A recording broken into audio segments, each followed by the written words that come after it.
윤석열 대통령은 북한이 동해 북방 한계선 남쪽 영해 인근에 탄도미사일을 발사하자 용산 대통령실 지하 벙커에서 긴급 NSC 회의를 소집했습니다. 네, 취재기자 연결해서 자세한 내용 들어보겠습니다. 정주희 기자.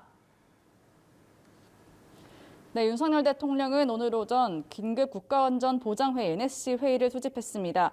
윤 대통령은 분단 이후 처음으로 북방 한계선 NLL을 침범해 자행된 미사일에 의한 실질적 영토 침해라고 지적했습니다. 그러면서 우리 사회와 한미 동맹을 흔들어 보려는 북한의 어떠한 시도도 통하지 않을 것임을 분명히 했습니다. 윤 대통령은 북한의 도발이 분명한 대가를 치르도록 엄정한 대응을 신속히 취하고 향후 북한의 추가적인 고강도 도발 가능성에도 대비할 것을 지시했습니다. 윤 대통령은 오전 9시쯤 이태원 참사 조문을 위해 서울 광장 합동 분향소를 찾은 상황에서 북한이 울릉도 쪽으로 향하는 탄도미사일을 발사했다는 보고를 받은 것으로 전해졌습니다. 윤 대통령은 분향을 마친 뒤 곧바로 용산 대통령실 청사로 복귀, 지하벙커인 국가위기관리센터로 향했습니다.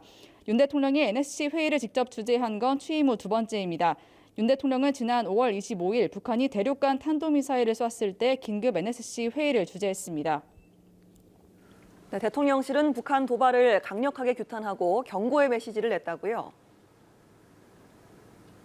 네, 대통령실은 이태원 참사 희생자 추모를 위한 국가 애도기간 북한이 도발한 것을 강도 높게 비판했습니다. 인륜과 인도주의에 반하는 북한 정권의 모습을 여실히 보여주는 것이라고 개탄했는데요. 김성한 국가안보실장의 발언으로 직접 들어보시겠습니다.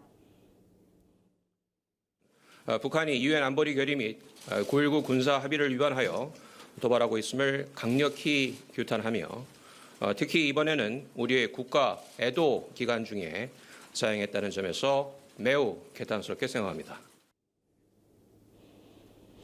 이어 북한의 어떠한 도발도 용납하지 않을 것이며 모든 수단을 활용해 대응 조치를 단호하고 즉각적이며 분명하게 취해 나갈 것이라고 밝혔습니다.